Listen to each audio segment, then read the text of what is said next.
Hello friends, welcome back to another video. और आज के इस वीडियो में हम क्लास 10 साइंस वालों के लिए सेकेंड मॉडल सेट देखने वाले हैं, जो आपके एग्ज़ाम के लिए काफ़ी ज़्यादा इंपॉर्टेंट होगा। अगर आपने फर्स्ट मॉडल सेट का वीडियो नहीं देखा है तो डिस्क्रिप्शन बॉक्स में उसका लिंक दिया हुआ है, वहाँ से जाकर आप देख सकते हैं। ठीक है दोस्तों, और यह सेकेंड मॉडल सेट है। पहला मॉडल सेट अपलोड किया जा चुका है और इसका PDF आप हमारे ऐप से डाउनलोड कर सकते हैं। और अभी तक बता दें कि अगर आपने हमारे मोबाइल एप्लीकेशन को डाउनलोड नहीं किया है तो जाकर डाउनलोड कीजिए, डिस्क्रिप्शन बॉक्स में उसका लिंक दिया गया है। आप उसको डाउनलोड करके अपनी प्रिपरेशन को और ज़्यादा इफेक्टिव बना सकते हैं। वहाँ पे आपको ऑब्जेक्टिव, PDF और क्यूज़ वहाँ पे आप खेल सकते हैं दोस्तों। वो आपके लिए काफ़ी अच्छा ऐप है। ठीक है, वहाँ पे आप क्यूज़ खेल सकते हैं, अपने आप को प्रैक्टिस कर सकते हैं। तो डिस्क्रिप्शन बॉक्स में लिंक दिया हुआ है, वहाँ से जाइए, आप डाउनलोड कीजिए। तो स्टार्ट करते हैं। आज का पहला क्वेश्चन देखिए कि निम्नलिखित में किसका अपवर्तनांक सबसे अधिक होता है। निम्नलिखित में किसका अपवर्तनांक सबसे अधिक होता है। बर्फ़ का होता है, ठीक है, वायु का होता है, या बर्फ़ का होता है, या कांच का, या हीरा का। तो दोस्तों हीरा का अपवर्तनांक सबसे अधिक होता है। डी ऑप्शन आपका बिल्कुल राइट हो जाएगा। याद रखना दोस्तों, निम्नलिखित में किसका अपवर्तनांक सबसे अधिक होता है, तो हीरा का अपवर्तनांक सबसे अधिक होता है। डी ऑप्शन आपका बिल्कुल राइट हो जाएगा। दोस्तों इसमें टोटल 48 क्वेश्चन है। एग्ज़ाम में आपको बिहार बोर्ड वालों के लिए टोटल 48 क्वेश्चन पूछेगा दोस्तों साइंस में, जिसमें से आपको 40 का उत्तर देना रहेगा। ठीक है, 40 का उत्तर देना रहेगा। ठीक है, ऐसा एग्जाम में आपको क्वेश्चन पूछेगा। तो इसमें 48 क्वेश्चन लेकर आए हैं। तो अब आपको बताना है दोस्तों, इसमें से आप वीडियो को पूरा देखिए और आपने कितना सही किया और कितना गलत आपको कमेंट करके बताना। ठीक है दोस्तों, चलिए नेक्स्ट क्वेश्चन देखिए। विद्युत धारा के चुंबकीय प्रभाव का खोज किसने किया। विद्युत धारा के चुंबकीय प्रभाव का खोज किसने किया था, तो ऑस्ट्रेड ने विद्युत धारा के चुंबकीय प्रभाव का खोज किया था। बी ऑप्शन आपका बिल्कुल राइट हो जाएगा। काफ़ी अच्छा क्वेश्चन है दोस्तों, यह इंपॉर्टेंट क्वेश्चन है। विद्युत धारा के चुंबकीय प्रभाव का खोज किसने किया था, तो ऑस्ट्रेड ने विद्युत धारा के चुंबकीय प्रभाव का खोज किया था। नेक्स्ट क्वेश्चन देखिए, निम्नलिखित में किसे अभिसारी लेंस कहा जाता है। निम्नलिखित में किसे अभिसारी लेंस कहा जाता है। उत्तल लेंस को अभिसारी लेंस कहा जाता है दोस्तों। ए ऑप्शन आपका बिल्कुल राइट हो जाएगा। अवतल लेंस को जो हो जाएगा दोस्तों अपसारी लेंस कहा जाता है। अगर यही दोस्तों उत्तल दर्पण रहता है, यहाँ पे लेंस की बात किया जाए तो अभिसारी लेंस कौन सा लेंस हो जाएगा, उत्तल लेंस। अगर दोस्तों उत्तल दर्पण रहता तो ये हो जाता अपसारी। ठीक है, अपसारी दर्पण। और अवतल हो जाता हमारा अवतल दर्पण, क्या हो जाता है दोस्तों, अभिसारी लेंस। उल्टा हो जाता है दोस्तों, ये भी आप कंफ्यूज मत होना दोस्तों। अगर बात किया जाए उत्तल लेंस तो कैसा हो जाएगा, अभिसारी लेंस। अवतल जो हो जाएगा अपसारी, और यही को आप उल्टा कर दीजिए, दर्पण में हो जाएगा। नेक्स्ट क्वेश्चन देखिए, फॉर्मिक अम्ल का आइपक नेम क्या है। ठीक है, फॉर्मिक अम्ल का आइपक नेम है तो मेथेनोइक अम्ल इसका राइट आंसर हो जाएगा। फॉर्मिक अम्ल का आइपक नेम क्या होता है दोस्तों, मेथेनोइक अम्ल। ए ऑप्शन आपका बिल्कुल राइट हो जाएगा। नेक्स्ट क्वेश्चन देखिए, जंगरोधी स्टील क्या है। जंगरोधी स्टील क्या है, धातु होगा या अधातु होगा या मिश्र धातु होगा या इनमें से कोई नहीं, या इनमें से कोई नहीं। तो जो जंगरोधी स्टील जो होता है दोस्तों वो मिश्र धातु होता है। सी ऑप्शन आपका बिल्कुल करेक्ट हो जाएगा। सी ऑप्शन आपका बिल्कुल राइट हो जाएगा। नेक्स्ट क्वेश्चन देखिए, पौधे में उत्सर्जी पदार्थ है। ठीक है, पौधे में जो उत्सर्जी पदार्थ होते हैं वो क्या होते हैं, गोंद होते हैं या टेनिन होते हैं या रेजिन होते हैं। तो आपको बताना है कि पौधे में जो उत्सर्जी पदार्थ होते हैं वो गोंद भी होता है दोस्तों, टेनिन भी होता है, रेजिन में, यानी ऑप्शन नंबर डी आपका बिल्कुल करेक्ट हो जाएगा। डी ऑप्शन आपका बिल्कुल राइट हो जाएगा। नेक्स्ट क्वेश्चन देखिए, तंत्रिका तंत्र की रचनात्मक और क्रियात्मक इकाई को क्या कहते हैं दोस्तों, तो इसको कहते हैं हम नेफ्रॉन। ठीक है, तंत्रिका तंत्र की दोस्तों यहाँ पे तंत्रिका तंत्र की रचनात्मक और क्रियात्मक इकाई को हम क्या कहते हैं दोस्तों, न्यूरॉन कहते हैं। बी ऑप्शन आपका बिल्कुल राइट हो जाएगा। बी ऑप्शन आपका बिल्कुल राइट हो जाएगा। काफ़ी इंपॉर्टेंट क्वेश्चन है बी, इसको आप बोर्ड मॉडल लिख लेना दोस्तों। काफ़ी अच्छा क्वेश्चन है, बोर्ड मॉडल क्वेश्चन है। तंत्रिका तंत्र की रचनात्मक और क्रियात्मक इकाई को कहते हैं तो उसको क्या कहते हैं दोस्तों, न्यूरॉन कहते हैं। बी ऑप्शन आपका बिल्कुल करेक्ट हो जाएगा। नेक्स्ट क्वेश्चन देखिए, कौन सी गैस ओजोन परत में छेद कर लिए उत्तरदायी है। ठीक है, यानी किस गैस के कारण ओजोन परत में छेद हो गई है दोस्तों। ठीक है, तो वो है क्लोरोफ्लोरोकार्बन यानी CFC। सी ऑप्शन आपका बिल्कुल राइट हो जाएगा। CFC यानी क्लोरोफ्लोरोकार्बन इसको बोला जाता है। ठीक है दोस्तों, नेक्स्ट क्वेश्चन देखिए, समतल दर्पण द्वारा बना प्रतिबिंब हमेशा कैसा होता है? समतल दर्पण द्वारा बना प्रतिबिंब हमेशा काल्पनिक होता है। बी ऑप्शन आपका बिल्कुल राइट हो जाएगा। बी ऑप्शन आपका बिल्कुल करेक्ट हो जाएगा। समतल दर्पण द्वारा जो बना प्रतिबिंब हमेशा काल्पनिक होता है। बी ऑप्शन आपका बिल्कुल सही हो जाएगा। नेक्स्ट क्वेश्चन देखिए, किसी वस्तु का आवर्धित प्रतिबिंब बनता है तो केवल और केवल एक ही दर्पण हम हमेशा याद रखना। आवर्धित मतलब होता है दोस्तों बड़ा प्रतिबिंब। ठीक है, वस्तु के आकार से उसका बड़ा प्रतिबिंब एक ही दर्पण में बनता है दोस्तों, वह है अवतल दर्पण, यानी ए ऑप्शन आपका बिल्कुल सही हो जाएगा। किसी वस्तु का आवर्धित प्रतिबिंब बनता है तो वह अवतल दर्पण में बनता है। ए ऑप्शन आपका बिल्कुल सही हो जाएगा। नेक्स्ट क्वेश्चन देखिए, काल्पनिक प्रतिबिंब हमेशा होता है दोस्तों, काल्पनिक प्रतिबिंब हमेशा सीधा होता है दोस्तों। कैसा होता है याद रखना दोस्तों, काल्पनिक जो होता है हमेशा सीधा हो जाएगा। अगर पूछा जाए वास्तविक, ठीक है, वास्तविक प्रतिबिंब अगर बात किया जाए दोस्तों तो ये दोस्तों प्रतिबिंब होता है उल्टा होता है। ठीक है, काल्पनिक प्रतिबिंब हमेशा कैसा होता है दोस्तों, सीधा होता है, और वास्तविक जो होता है दोस्तों वह उल्टा होता है। ठीक है, ये भी आपको याद रखना है। नेक्स्ट क्वेश्चन देखिए, नेक्स्ट क्वेश्चन है कि अभिनेत्र लेंस की फोकस दूरी में परिवर्तन किया जाता है। ठीक है, अभिनेत्र लेंस की फोकस दूरी में परिवर्तन किया जाता है, किसके द्वारा किया जाता है ये हमको बताना है। जो अभिनेत्र लेंस है उसकी फोकस दूरी में परिवर्तित किया जाता है, छोटा बड़ा उसको किया जाए तो किसके द्वारा किया जाता है दोस्तों, तो उस पक्षमाभी पेशी द्वारा किया जाता है, पक्षमाभी द्वारा किया जाता है, पक्षमाभी पेशिया द्वारा किया जाता है। सी ऑप्शन आपका बिल्कुल करेक्ट हो जाएगा। सी ऑप्शन आपका बिल्कुल करेक्ट हो जाएगा।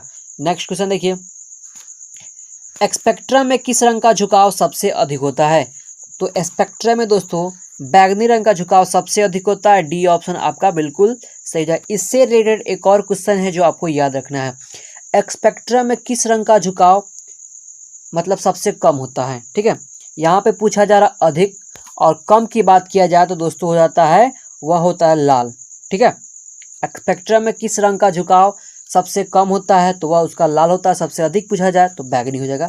ये भी आपको इतना याद रखना है। नेक्स्ट क्वेश्चन देखिए, स्पेक्ट्रम प्राप्त करने के लिए किसका उपयोग होता है? स्पेक्ट्रम प्राप्त करने के लिए किसका उपयोग होता है? तो प्रिज्म का उपयोग होता है। डी ऑप्शन आपका बिल्कुल करेक्ट हो जाएगा। नेक्स्ट क्वेश्चन देखिए, 100 वाट विद्युत बल्ब को अगर हम 250 वोल्ट के विद्युत मेन से जोड़ा जाता है, बल्ब से प्रवाहित धारा का मान क्या होगा? ठीक है, प्रवाहित धारा का मान यानी हमसे पूछा जा रहा है दोस्तों आई। ठीक है, आई पूछा जा रहा है और यहाँ पे पी दिया गया है 100 वोल्ट। ठीक है, 100 वाट दिया गया है और यहाँ पे दिया गया वोल्ट 220 वोल्ट। ठीक है, तो अब हमें क्या करना है दोस्तों, हमें निकालना है आई। तो आई बराबर क्या हो जाएगा दोस्तों, इन तीनों में जो संबंध होता है, अगर हम आई का फॉर्मूला निकालें, इन जो तीनों में संबंध होता है पी बराबर होता है वी आई। ठीक है, अगर हम यहाँ से आई का वैल्यू को निकालते हैं तो दोस्तों क्या हो जाएगा, पी बाई भी इसका फॉर्मूला निकल जाएगा। पी कितना है दोस्तों, यहाँ पे दिया गया है 100 100 और वोल्ट कितना दिया गया 250 वोल्ट दिया गया है। इसको जब आप डिवाइड करोगे दोस्तों तो 0.4 एम्पियर आपका राइट आंसर हो जाएगा। ठीक है, 0.4 एम्पियर यानी बी ऑप्शन आपका बिल्कुल करेक्ट हो जाएगा। नेक्स्ट क्वेश्चन देखिए, जब किसी चालक तार से विद्युत धारा प्रवाहित होता है तो गतिशील कण क्या होते हैं? अगर हम मान लेते दोस्तों, अगर ये कोई चालक तार है, ठीक है, उससे जब हम विद्युत धारा प्रवाहित करते हैं तो उसमें कौन सा गतिशील कण होता है? तो उसमें इलेक्ट्रॉन होता है। ये आपको याद रखना है, कौन सा कण होता है दोस्तों, इलेक्ट्रॉन। डी ऑप्शन आपका बिल्कुल करेक्ट हो जाएगा।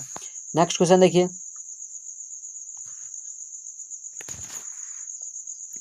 किसी विद्युत बल्ब, यहाँ पे देखिए दोस्तों, किसी विद्युत बल्ब पर 250 वोल्ट तथा 100 वाट अंकित है। ठीक है, जब इसे 110 वोल्ट पर प्रचालित करते हैं तब इसके द्वारा उपभोग शक्ति कितना होगा? अभी तो यहाँ पे 250 वोल्ट है तो इसका शक्ति कितना हो जा रहा है दोस्तों, 100 वाट हो जा रहा है। ठीक है, 100 वाट। जब इसका हम वोल्ट कम कर दें, 110 कर दें, यहाँ 220 है और यहाँ 110 वोल्ट है, तो जब इसको हम कम करेंगे तो इसके द्वारा शक्ति कितना हो जाएगा? तो सबसे पहले हमें दिया गया है ये भी दिया गया इतना, भी कितना दिया गया है दोस्तों 220 वोल्ट दिया गया है, ठीक है।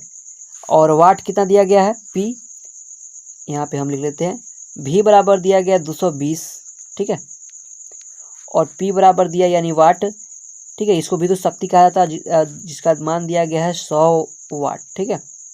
यहाँ से सबसे पहले हमें आई का वैल्यू को निकाल लेना है, ठीक है। अब जानते हैं पी भी और आई में क्या संबंध होता है दोस्तों, वह दोस्तों होता है पी बाई भी हो जाता है, यानी पी का वैल्यू कितना है दोस्तों 100 है और यह 220, यानी भी का वैल्यू कितना है दोस्तों 220, यानी आई का वैल्यू हमें निकल गया और वोल्ट दिया गया है, ठीक है।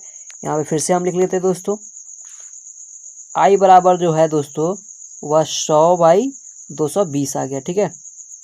जब हम इसको वोल्ट अगर हम कर देते हैं दोस्तों 110, तो हमें पी का वैल्यू फिर निकालना है, ठीक है। तो पी बराबर वही फार्मूला भी बाई आई, तो कुछ नहीं दोस्तों भी कितना 110 है इनटू, और आई का वैल्यू कितना है दोस्तों 100/20,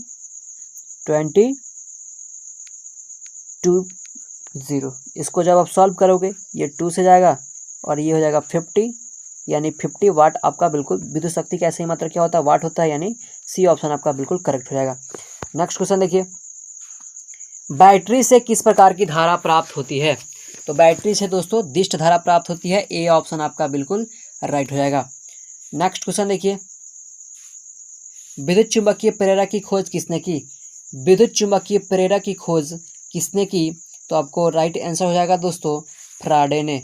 विद्युत चुंबकीय प्रेरक की खोज किसने की, फैराडे ने, ए ऑप्शन आपका बिल्कुल राइट हो जाएगा, ए ऑप्शन आपका बिल्कुल राइट हो जाएगा। दोस्तों अगर वीडियो अच्छा लग रहा हो तो वीडियो को लाइक ज़रूर करें और चैनल को सब्सक्राइब जरूर करें। इस चैनल पर आपको क्लास 10th की तैयारी कराई जाती है। अगर आप क्लास 10th के स्टूडेंट हैं, इस बार मैट्रिक एग्जाम देने वाले हैं, तो चैनल को सब्सक्राइब जरूर करें और बेल आइकन को जरूर दबाएं और हमारे मोबाइल एप्लीकेशन को डाउनलोड करना मत भूलिएगा। नेक्स्ट क्वेश्चन देखिए, विद्युत जनित्र का सिद्धांत आधारित है, विद्युत जनित्र का सिद्धांत आधारित है, किस पे आधारित है, तो विद्युत चुंबकीय प्रेरण पर, सी ऑप्शन आपका बिल्कुल राइट हो जाएगा। नेक्स्ट क्वेश्चन देखिए, नवीकरणीय ऊर्जा का स्रोत है, नवीकरणीय ऊर्जा का स्रोत है, क्या है दोस्तों, तो सौर ऊर्जा नवीकरणीय ऊर्जा का स्रोत है, बी ऑप्शन आपका बिल्कुल करेक्ट हो जाएगा। नेक्स्ट क्वेश्चन देखिए, अनवीकरणीय ऊर्जा का स्रोत क्या हो जाएगा दोस्तों, अनवीकरणीय ऊर्जा का स्रोत क्या हो जाएगा, जीवाश्मी ईंधन, ए ऑप्शन आपका बिल्कुल सही हो जाएगा। जो अनवीकरणीय ऊर्जा का स्रोत क्या हो जाएगा, जीवाश्म ईंधन, यानी एक बार उपयोग करने के बाद इसका दोबारा उपयोग हम नहीं कर सकते हैं। नेक्स्ट क्वेश्चन देखिए, एक उत्तम ईंधन है, एक उत्तम ईंधन है जैव गैस, एक उत्तम ईंधन है, डी ऑप्शन आपका बिल्कुल करेक्ट हो जाएगा। एक उत्तम ईंधन क्या हो जाएगा दोस्तों, जैव गैस, डी ऑप्शन आपका बिल्कुल करेक्ट हो जाएगा। नेक्स्ट क्वेश्चन देखिए, जस्ता तथा तनु हाइड्रोक्लोरिक अम्ल के फलस्वरूप कौन सा गैस बनता है दोस्तों, जिंक, यानी बोले तो जस्ता Zn+, जब हम हाइड्रोक्लोरिक अम्ल की अभिक्रिया कराएंगे दोस्तों, ठीक है, तो इस अभिक्रिया के पश्चात दोस्तों ZnCl+H2 ये आपका बनेगा, ठीक है, यानी हाइड्रोजन गैस इसमें क्या होगा, गैस बनता है, ठीक है, हाइड्रोजन गैस बनता है। जब इसको Zn यानी जिंक प्लस हाइड्रोक्लोरिक अम्ल की जब अभिक्रिया होगी तो zinc chloride plus hydrogen gas बनता है, ठीक है। तो यानी सी ऑप्शन, यानी पूछा जा रहा है कि फलस्वरूप निम्न कौन सा गैस बनता है, तो हाइड्रोजन गैस बनता है, ठीक है, सी ऑप्शन आपका बिल्कुल करेक्ट हो जाएगा। नेक्स्ट क्वेश्चन देखिए, कोई तत्व ऑक्सीजन के साथ अभिक्रिया कर उच्च गलनांक वाला यौगिक निर्मित करता है, यह यौगिक जल में विलय यानी घुल जाने वाला है, तो यह तत्व हो सकता है, कौन सा तत्व हो सकता है, कैल्शियम हो सकता है, यानी ए ऑप्शन आपका बिल्कुल करेक्ट है। नेक्स्ट क्वेश्चन देखिए, निम्नलिखित अभिक्रियाओं में अपघटन की अभिक्रिया कौन है, निम्नलिखित अभिक्रियाओं में अपघटन की अभिक्रिया कौन है, निम्नलिखित में अभिक्रियाओं में अपघटन की अभिक्रिया कौन है, तो सबसे पहले ये जानते हैं दोस्तों अपघटन अभिक्रिया क्या होता है। तो वैसे रासायनिक अभिक्रिया जिसमें कोई अभिकारक अकेले ही विखंडित होकर दो या दो से अधिक उत्पादों का निर्माण करता है। अब हम सबसे पहले ये जानते हैं कि रासायनिक अभिक्रिया में जो भाग लेता है उसे दोस्तों बोलते हैं अभिकारक, और इसके पश्चात जो नया उत्पाद बनता है, ठीक है, उसके पदार्थ बनता है, उसको हम बोलते हैं उत्पाद। तो यहाँ पे क्या बोला जा रहा है, अपघटन अभिक्रिया का जो सूत्र क्या बोल रहा है दोस्तों, यानी फार्मूला क्या बोल रहा है, वैसी रासायनिक अभिक्रिया जिसमें दो या एक अभिकारक अकेला एकल अभिकारक अभिक्रिया करके दो या दो से अधिक अभिकारक उत्पाद का निर्माण करता है, उसे हम क्या बोलते हैं, अपघटन अभिक्रिया। यानी सी ऑप्शन आपका बिल्कुल सही हो जाएगा, क्योंकि यहाँ पे एक अभिकारक है, ठीक है, और अभिक्रिया करके दो या दो से अधिक उत्पाद का यहाँ पे निर्माण हो रहा है, यानी सी ऑप्शन आपका बिल्कुल करेक्ट हो जाएगा। यहाँ भी है एकल अभिकारक, ठीक है, लेकिन यहाँ पे देखिए दोस्तों, सॉरी यहाँ पे एकल नहीं है, यहाँ पे तो सिर्फ प्लस हो रहा है, यानी सी ऑप्शन आपका बिल्कुल सही, आंख मूंद कर भी आप इसको मार सकते हैं। नेक्स्ट क्वेश्चन देखिए, निम्नलिखित में कौन लवण है, निम्नलिखित में कौन लवण है, तो आपका पोटेशियम सल्फेट आपका बिल्कुल सही हो जाएगा, K2SO4 potassium sulphate, C option आपका बिल्कुल करेक्ट हो जाएगा। निम्नलिखित में कौन लवण है, तो पोटेशियम सल्फेट बिल्कुल एक लवण है। नेक्स्ट क्वेश्चन देखिए, किसी लाल तप्त आयरन यानी लोहा पर जब हम जलवाष्प प्रवाहित करते हैं यानी जल प्रवाहित करते हैं तो कौन सा यौगिक प्राप्त होता है, तो फेरस ऑक्साइड प्राप्त होता है, सी आपका बिल्कुल करेक्ट हो जाएगा, सी ऑप्शन आपका बिल्कुल करेक्ट हो जाएगा। नेक्स्ट क्वेश्चन देखिए, हमारा शरीर में पीएच, ठीक है, पीएच मान कितने प्रास के बीच कार्य करता है, तो अगर हमारा शरीर का जो पीएच होता है कितने प्रास के बीच कार्य करता है, 7.0 से 7.8 पीएच तक हमारा शरीर का प्रास कार्य करता है, बी ऑप्शन आपका बिल्कुल करेक्ट हो जाएगा। नेक्स्ट क्वेश्चन देखिए, शुद्ध सोना को व्यक्त किया जाता है तो 24 कैरेट में शुद्ध सोना को व्यक्त किया जाता है, यानी शुद्ध सोना क्या, ऐसा शुद्ध सोना क्या होता है, कितने कैरेट का जो सोना होता है वह शुद्ध होता है, सबसे शुद्ध, तो हो जाता है 24 कैरेट, बी ऑप्शन आपका बिल्कुल करेक्ट हो जाएगा। नेक्स्ट क्वेश्चन देखिए, कौन अधातु कमरे के ताप पर द्रव्य अवस्था में रहता है, यहाँ पे पूछा जा रहा है दोस्तों अधातु, ठीक है, तो अधातु पूछे तो ब्रोमीन हो जाएगा। और एक बात आपको याद रखना है दोस्तों, यहाँ पे द्रव्य अवस्था में अधातु जो है द्रव्य में है, ठीक है, अगर दोस्तों यहाँ पे पूछता धातु, कौन सा धातु कमरे के ताप पर द्रव पे रहता है, तो वहाँ पे हो जाता है दोस्तों ब्रोमीन, ये भी आपको याद रखना है। तो इसका हो जाएगा ऑप्शन नंबर ए, यानी अधातु पूछा जा रहा है तो अधातु के लिए ब्रोमीन हो जाएगा। नेक्स्ट क्वेश्चन देखिए, सीसा और टीन मिश्र धातु को क्या कहते हैं, सीसा और टीन मिश्र धातु को क्या कहते हैं दोस्तों, तो हम क्या कहते हैं दोस्तों, इसको सोल्डर कहते हैं, ए ऑप्शन आपका बिल्कुल करेक्ट हो जाएगा। नेक्स्ट क्वेश्चन देखिए, इथाइल एल्कोहल का अणुसूत्र होता है, इथाइल एल्कोहल का अणुसूत्र क्या होता है दोस्तों, C2H5OH होता है, बी ऑप्शन आपका बिल्कुल करेक्ट हो जाएगा। इथाइल एल्कोहल का जो अणुसूत्र होता है C2H5OH होता है, बी ऑप्शन आपका बिल्कुल करेक्ट हो जाएगा। नेक्स्ट क्वेश्चन देखिए, निम्नलिखित में कौन सा एरोमेटिक हाइड्रोकार्बन है, एरोमेटिक हाइड्रोकार्बन कौन हो जाएगा दोस्तों, C6H6 जो हो जाता है एरोमेटिक हाइड्रोकार्बन होता है, ये आपको याद रखना है, सी ऑप्शन आपका बिल्कुल करेक्ट हो जाएगा। नेक्स्ट क्वेश्चन देखिए, निम्नलिखित में किस हाइड्रोकार्बन के 3 अबंध होते हैं, निम्नलिखित में किस हाइड्रोकार्बन के 3 अबंध होते हैं, यह क्वेश्चन आपके लिए दोस्तों, यह क्वेश्चन आपके लिए होमवर्क है, ठीक है दोस्तों, यह आपको बताना है कमेंट करके बताना है इसका क्या आंसर होगा। 3 अबंध वाला पूछा जा रहा है हाइड्रोकार्बन जो है कौन सा 3 अबंध है, ये आपको इजीली क्वेश्चन है, बना सकते हैं, डिस्क्रिप्शन आपको कमेंट करके बताना है। नेक्स्ट क्वेश्चन तब बढ़ते हैं, आवर्त सारणी के उद्गम, ठीक है, स्तंभों को क्या कहा जाता है, तो वर्ग कहा जाता है, ए ऑप्शन आपका बिल्कुल करेक्ट हो जाएगा। आवर्त सारणी के उद्गम स्तंभों को क्या कहा जाता है, तो वर्ग कहा जाता है, ए ऑप्शन आपका बिल्कुल करेक्ट हो जाएगा। नेक्स्ट क्वेश्चन देखिए, आवर्त सारणी के प्रथम वर्ग के सदस्य होते हैं, आवर्त सारणी के प्रथम वर्ग के सदस्य है तो क्षारीय धातु होता है, जो प्रथम वर्ग का सदस्य होता है वो क्या होता है, क्षारीय होता है, बी ऑप्शन आपका बिल्कुल करेक्ट हो जाएगा। काफ़ी इंपॉर्टेंट क्वेश्चन है, आपको इसमें स्टार मार लेना दोस्तों, ठीक है, काफ़ी अच्छा क्वेश्चन है। नेक्स्ट क्वेश्चन देखिए, आवर्त सारणी में शून्य समूह का तत्व है, आवर्त सारणी में शून्य समूह का तत्व है वो होता है हीलियम होता है, ठीक है, शून्य समूह का जो तत्व होता है वो क्या होता है दोस्तों, हीलियम होता है, बी ऑप्शन आपका बिल्कुल करेक्ट हो जाएगा। नेक्स्ट क्वेश्चन देखिए,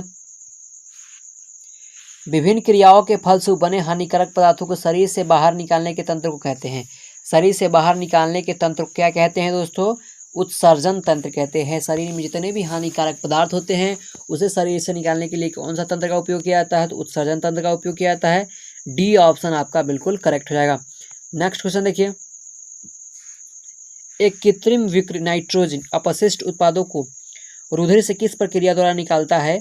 तो अपोहन प्रक्रिया द्वारा निकालता है। डी करेक्ट हो जाएगा आपका, डी ऑप्शन आपका बिल्कुल राइट हो जाएगा। नेक्स्ट क्वेश्चन देखिए, मनुष्य शरीर की सबसे बड़ी ग्रंथि है। तो मनुष्य शरीर की सबसे बड़ी जो ग्रंथि होती है वो लीवर होती है, यानी इसी को बोला जाता है दोस्तों यकृत। लीवर को ही यकृत बोला जाता है। अगर पूछे सर अगर ऑप्शन में यकृत भी हो तो आपको यकृत भी टिक करना होगा, ठीक है। दोनों ऑप्शन कभी नहीं रह सकता है दोस्तों, या तो लीवर रहेगा या तो यकृत रहेगा, ठीक है। कोई एक ऑप्शन जरूर होगा, लेकिन यकृत या लीवर में से कोई एक ऑप्शन जरूर होगा, जो भी हो आप देख लेना। नेक्स्ट क्वेश्चन देखिए, ग्वाइटर तथा घेंघा रोग पनपता है। तो आयोडीन की कमी से यह रोग पनपता है। बी ऑप्शन आपका बिल्कुल करेक्ट हो जाएगा। ग्वाइटर तथा घेंघा रोग क्या किससे पनपता है? आयोडीन की कमी से, ठीक है दोस्तों। मुकुलन द्वारा अलैंगिक जनन होता है। मुकुलन द्वारा अलैंगिक जनन होता है। अलैंगिक जनन होता है किसमें? हाइड्रा में। ए ऑप्शन आपका बिल्कुल करेक्ट हो जाएगा। मुकुलन द्वारा अलैंगिक जनन किस में होता है? तो हाइड्रा में होता है। ए ऑप्शन आपका बिल्कुल करेक्ट हो जाएगा। कोशिका झिल्ली किस प्रकार की झिल्ली है? कोशिका झिल्ली किस प्रकार की झिल्ली है? तो यह अर्धपारगम्य झिल्ली है। सी ऑप्शन आपका बिल्कुल करेक्ट हो जाएगा।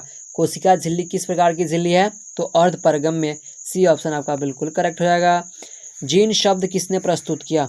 जीन शब्द किसने प्रस्तुत किया? तो जॉनसन ने किया। ए ऑप्शन आपका बिल्कुल राइट हो जाएगा कि जीन शब्द किसने प्रस्तुत किया? तो जॉनसन ने। ए ऑप्शन आपका बिल्कुल करेक्ट हो जाएगा। नेक्स्ट क्वेश्चन देखिए, मलेरिया उत्पन्न करने वाला मच्छर यानी मादा एनोफ्लेसिस, मलेरिया मच्छर किसके कारण होता है? तो मादा एनोफ्लेसिस मच्छर के कारण। ये भी आपको याद रखना है। किस तरह के जल में उत्पन्न होता है? तो गंदा जल में उत्पन्न होता है। बी ऑप्शन आपका बिल्कुल करेक्ट हो जाएगा। नेक्स्ट क्वेश्चन देखिए,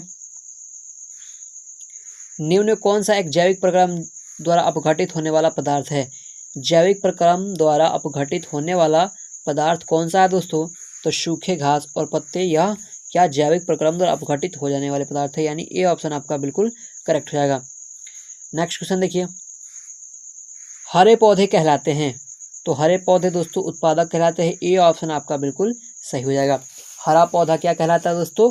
उत्पादक कहलाता है, ठीक है दोस्तों। यह अगर आप वीडियो आपको अच्छा लगा हो तो वीडियो को लाइक जरूर करें और चैनल को सब्सक्राइब जरूर करें। और अभी तक हमारे मोबाइल एप्लीकेशन को डाउनलोड नहीं किया है तो डाउनलोड कीजिए, डिस्क्रिप्शन बॉक्स में उसका लिंक दिया हुआ है। और एक जरूरी बात, इस वीडियो को आपने अगर देख लिया है, पूरा देख लिया, तो उसमें से आपको कितने क्वेश्चन राइट कर पाए, कितने क्वेश्चन रॉन्ग कर पाए, यह आपको कमेंट करके बताना है। जैसे मान लीजिए जाते हैं आपका 48 में अगर 40 सही है तो 40 बाई आपको 48 करके लिख के कमेंट करके बता देना है, ठीक है। इससे टेस्ट का आपको पता लगता रहेगा कितना क्वेश्चन हम राइट कर पा रहे हैं, कितना क्वेश्चन रॉन्ग कर पा रहे हैं। तो चलिए दोस्तों, मिलते हैं अगले वीडियो में। तब तक के लिए हैव ए गुड डे।